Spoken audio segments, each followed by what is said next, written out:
क्या आपको मार्वल के हीरोज पसंद हैं? Iron man, captain America, Spiderman, doctor strange, Hulk, black panther, Thanos या फिर ब्लैक विडो? अगर हाँ तो क्या आप जानते हैं कि ये सारे कैरेक्टर्स एक इंसान के दिमाग में तब बने थे जब वो लोगों की डांट सुन के झाड़ू मार रहे थे या फिर कॉफी को सर्व कर रहे थे, और इस इंसान का नाम है स्टैन ली। आइए देखते हैं कि इन सारे सुपर हीरोज की शुरुआत कैसे हुई। स्टैन ली का असली नाम स्टैनली मार्टिन लाइबर था। वो न्यूयॉर्क में 28 दिसंबर 1922 को पैदा हुए थे। स्टैन ली के पिता एक ड्रेस कटर थे और उनकी फैमिली की फाइनेंशियल कंडीशन काफी खराब थी। ग्रेट डिप्रेशन के दौरान ली के पिता को काम नहीं मिल रहा था। तभी स्टैन ली को समझ आ गया था कि उन्हें भी अपने घर में पैसे लाने के लिए मेहनत करनी पड़ेगी। इसलिए स्टैन ली ने बचपन से ही छोटे छोटे काम करने शुरू कर दिए ताकि वो अपनी फैमिली को सपोर्ट कर सके। ली पढ़ाई के साथ साथ सैंडविच डिलीवर करते थे। उन्हें रीडिंग और राइटिंग बहुत पसंद थी और उनकी पहली राइटिंग जॉब ऑब्चुरी लिखने की थी, यानी न्यूज़पेपर में मरे हुए लोगों के लिए डेथ नोट्स लिखना। इसके बाद 1939 में जब ली 17 साल के हुए तो उनके अंकल ने उन्हें टाइमली कॉमिक्स में जॉब दिलवा दी। ली टाइमली कॉमिक्स के एडिटर मार्टिन गुडमैन के असिस्टेंट थे। ली को बहुत ही मामूली काम मिला था, जैसे कि पेन में इंक भरना, लोगों को लंच तैयार करके देना और फाइल्स ऑफिस के एक कोने से दूसरे कोने में लेके जाना। कभी कभी ली को कॉमिक्स में एडिट करने का काम मिलता था। ली का सबसे पहला पब्लिश्ड काम कैप्टन अमेरिका में था। तब स्टैनली को कॉमिक्स में डायलॉग लिखने का मौका दिया गया, पर ड्राइंग वाला काम उन्हें अभी तक नहीं मिला था। स्टैनली का टैलेंट देख के 19 साल की उम्र में उन्हें थोड़े टाइम के लिए टाइमली कॉमिक्स का एडिटर बना दिया गया। ली को अपनी पहली कॉमिक बनाने का मौका मिला। उनके पहले सुपर हीरो का नाम डिस्ट्रॉयर था। इस सुपर हीरो को 1941 में मिस्टिक कॉमिक्स में देखा गया। कई सालों तक स्टैनली ने टाइमली कॉमिक्स में एडिटर की पोस्ट पे काम किया और 1942 से 1945 वर्ल्ड वॉर 2 के दौरान उन्होंने यूएस आर्मी में भी काम किया। वर्ल्ड वॉर 2 के बाद उन्होंने टाइमली कॉमिक्स को एक और बार ज्वाइन किया। 1950s में टाइमली कॉमिक्स का नाम एटलस कॉमिक्स रख दिया गया। स्टैनली ने 1950s के एंड तक एटलस कॉमिक्स के लिए काम किया, लेकिन 50s के एंड में वो इस काम से थक गए थे और उन्होंने कॉमिक्स को छोड़ने का सोचा। उस टाइम पर एटलस कॉमिक्स का राइवल डीसी कॉमिक्स था, जो बहुत फेमस हो रही थी। एटलस कॉमिक्स लोगों में उतनी फेमस नहीं थी क्योंकि डीसी कॉमिक्स के सुपर हीरोज बहुत फेमस थे। एटलस कॉमिक्स के ओनर मार्टिन गुडमैन ने स्टैनली को रोकने की रिक्वेस्ट की, क्योंकि उन्हें पता था कि अगर डीसी कॉमिक्स को कोई हरा सकता है तो वो बस स्टैनली ही है। स्टैनली ने मार्टिन गुडमैन की बात सुन ली और नए सुपर हीरोज बनाए जो लोगों को बहुत पसंद आए। 1961 में स्टैनली ने जैक कर्बी के साथ मिलकर एक सुपर हीरो टीम बनाई जिसका नाम फैंटास्टिक फोर था। वो लोगों को बहुत पसंद आई। फैंटास्टिक फोर के आने के बाद एटलस कॉमिक का नाम मार्वल कॉमिक्स रख दिया गया। इस दौरान स्टैनली ने बाकी फेमस एडिटर्स के साथ काम भी किया, जैसे कि जैक कर्बी और डिट्को। इन लोगों ने दुनिया के सबसे फेमस सुपर हीरोज बनाए, जैसे कि स्पाइडरमैन और हल्क। स्टैनली ने अपने इंटरव्यू में बताया था कि फैंटास्टिक फोर बनाने के बाद उनके पब्लिशर ने उनसे बोला कि अब एक नया सुपर हीरो बनाना पड़ेगा। ली उस दिन घर गए और नए सुपर हीरो के बारे में सोचने लग गए। वो घर पे बैठकर सोच रहे थे कि वो अपने अगले सुपर हीरो को क्या पावर्स दें, और तब उन्होंने एक मक्खी को दीवार पर चढ़ते हुए देखा। उस मक्खी को देखकर उनके दिमाग में आया कि क्यों ना नेक्स्ट सुपर हीरो को दीवार पर चिपक के क्रॉल करने की सुपर पावर दी जाए। और जब वो नाम सोचे थे तो उनके दिमाग में अलग अलग आइडियाज आए, जैसे कि फ्लाईमैन, मस्कीटो मैन, स्पाइडरमैन। आप तो जानते ही होंगे इन नामों में से कौन सा नाम सिलेक्ट किया होगा। ली ने इसके बाद सोचा कि क्यों ना स्पाइडरमैन को आम लोगों की तरह पर्सनल प्रॉब्लम्स दी जाए ताकि सब लोग रिलेट कर सकें, और साथ ही साथ स्पाइडरमैन को टीनेजर बना दिया जाए, क्योंकि आज तक किसी ने टीनेज सुपर हीरो को नहीं बनाया था। स्टैनली ने स्पाइडरमैन के कैरेक्टर पीटर पार्कर को नॉर्मल इंसानों की तरह शर्मीला और इंट्रोवर्टेड बनाया ताकि सब लोग उसके साथ अटैच हो पाए। स्टैनली खुशी से भागकर अगले दिन अपने पब्लिशर के पास आए और उन्हें स्पाइडरमैन के कॉन्सेप्ट के बारे में बताया, पर उनके पब्लिशर ने बताया कि ये आज तक का सबसे घटिया आइडिया है। पब्लिशर ने स्टैनली से पूछा कि क्या तुम्हें पता है एक्चुअली में सुपर हीरो होता क्या है? सुपर हीरो को पर्सनल प्रॉब्लम्स नहीं होती, वो परफेक्ट होता है। ये सुन के स्टैनली दुखी हो गए और अपने पब्लिशर के ऑफिस से निकल गए, पर उनके दिमाग से स्पाइडरमैन का आइडिया नहीं गया। अब उनकी कंपनी में एक मैगजीन थी जिसका नाम था अमेजिंग फैंटेसी। इस मैगजीन को बंद किया जा रहा था क्योंकि ये चलती नहीं थी, इसलिए इसकी लास्ट इशू पब्लिश होने वाली थी। किसी मैगजीन के लास्ट इशू में कुछ भी कंटेंट डालो, किसी को कोई फर्क नहीं पड़ता। स्टैनली ने सोचा कि क्यों ना इस मैगजीन के लास्ट इशू में स्पाइडरमैन को कवर पे फीचर करें। एक महीने के बाद जब मैगजीन के फिगर्स आए तो ली देख के हैरान हो गए। उनके पास वही पब्लिशर जिन्होंने स्पाइडरमैन की बेइज्जती की थी वो भागते हुए आए और उनसे कहा, स्टैन, तुम्हें पता है ना वो कैरेक्टर स्पाइडरमैन जो हम दोनों को बहुत पसंद आया था, आओ उस पर हम एक नई सीरीज बनाते हैं। और जैसे कि हम जानते हैं ये सीरीज बहुत फेमस हुई। स्टैनली ने हल्क को बनाने में भी काफी अलग आइडियाज यूज किए। एक इंटरव्यू में ली ने बोला था कि उन्हें हल्क के आइडिया फ्रैंकेस्टीन मूवी देख के आया था, जिसमें फ्रैंकेस्टीन एक मॉन्स्टर होता है, पर एक्चुअल में फ्रैंकेस्टीन किसी को नुकसान नहीं पहुंचाना चाहता। वो एक अच्छा मॉन्स्टर था, वो दिखने में डरावना था, इसलिए लोग उससे दूर भागते थे।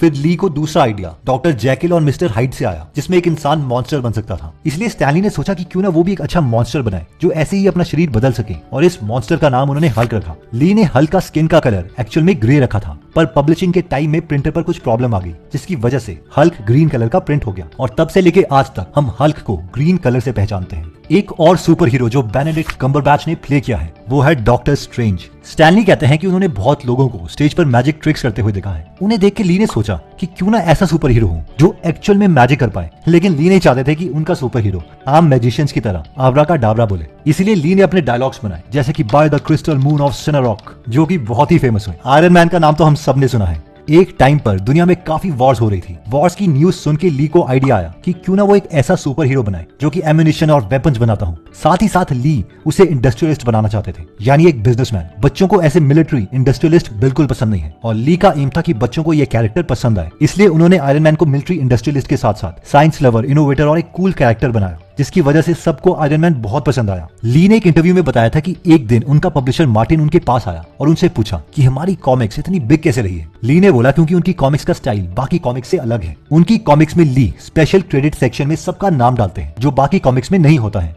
ली चाहते थे कि उनकी कॉमिक्स में मूवी का फील है। क्रेडिट सेक्शन में हर किसी के नाम के सामने एक फनी सेंटेंस लिखते थे, जैसे कि written with passion by Stan Lee, drawn with enthusiasm by Jack Kirby, lettered with a sketchy pen point by RT. Simek. अपनी कॉमिक्स को बाकी सब कॉमिक्स से ज्यादा सक्सेसफुल करने के लिए ली ने कॉमिक्स के एंड पेज पे एक पेज रखा था जिसका नाम था बुल पेन बुलेटिन्स। उसमें ली आगे की अनाउंसमेंट करता था या रैंडम टॉपिक के बारे में लिखता था। इस पेज की वजह से रीडर्स को ऐसा लगने लगा कि वो ली को पर्सनली जानते हैं। इसके साथ साथ स्टैनली ने कॉमिक्स के कवर्स पे कुछ अलग लिखने की कोशिश की, जैसे कि एक कॉमिक के कवर पर ली ने लिखा था, ये शायद सबसे अच्छी स्टोरी ना हो, पर हमने आपको आज तक बहुत सारी अच्छी स्टोरीज दी हैं, इसलिए ये स्टोरी भी आपको खरीदनी चाहिए। सबको लगा ली का दिमाग खराब हो गया है, पर ली का आइडिया काम कर गया और ये कॉमिक उनकी बेस्ट सेलिंग कॉमिक बन गई। यहाँ तक तो ली के फैंस को मेल भी आए जिनमें लिखा था कि उन्हें ली की ये बात बहुत पसंद आई।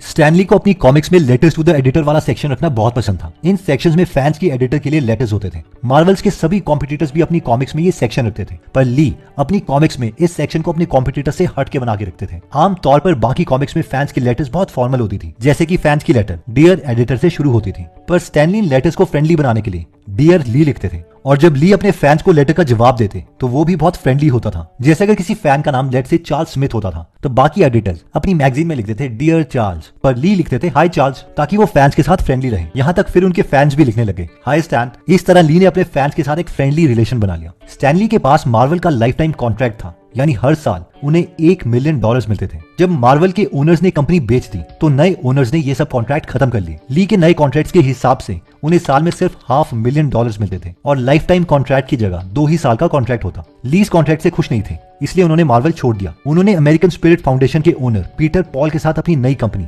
स्टैनली मीडिया खोली। पहले तो ये कंपनी बहुत अच्छी चली, पर कुछ टाइम के बाद स्टैनली के पार्टनर पीटर पे फाइनेंशियल फ्रॉड के एक्यूजेशन लग गए। पीटर खुद को बचाने के लिए ब्राजील भाग गए। उसके लिए अरेस्ट वारंट निकला और फाइनली उसे ब्राजील में ही अरेस्ट कर लिया गया। ली इस कंपनी के फाइनेंसियर्स के साथ बिल्कुल इन्वॉल्व नहीं थे, सारे फाइनेंशियल काम पीटर संभालता था। इसकी वजह से उनकी कंपनी बैंकरप्ट हो गई। कंपनी में बहुत उधार था जो कि स्टैनली को पे करने के लिए कहा गया, क्योंकि वो चेयरमैन थे। स्टैनली के मार्वल के साथ कुछ कॉन्ट्रैक्ट्स थे जिसके हिसाब से स्टैनली को मार्वल मूवीज के प्रॉफिट का कुछ शेयर मिलना था। मार्वल ने स्टैनली को स्पाइडरमैन के प्रॉफिट्स नहीं दिए, जिसके कारण स्टैनली ने उनके ऊपर केस कर दिया। ली ने इस केस को जीत लिया और मार्वल को ली को $10 मिलियन देने पड़े। इसके बाद स्टैनली ने गिल्ड चैंपियन के साथ एक नई कंपनी खोली जिसका नाम POW एंटरटेनमेंट रखा, जो बहुत सक्सेसफुल हुई। स्टैनली की लाइफ के एंड के दौरान जब वो बहुत बीमार थे तो उसके मैनेजर पे अब्यूज करने के एलिगेशंस लगे। स्टैनली का मैनेजर किया मॉर्गन था, जिस पर इल्जाम था कि उसने स्टैनली को अपनी फैमिली और फ्रेंड से दूर रखने की कोशिश की ताकि वो उसके घर से महंगी पेंटिंग्स, आर्टवर्क चोरी कर सके। मई 2018 में स्टैनली के घर विजिटिंग पुलिस और सोशल वर्कर्स आए ताकि वो देख सके कि उनके घर में सब ठीक है कि नहीं,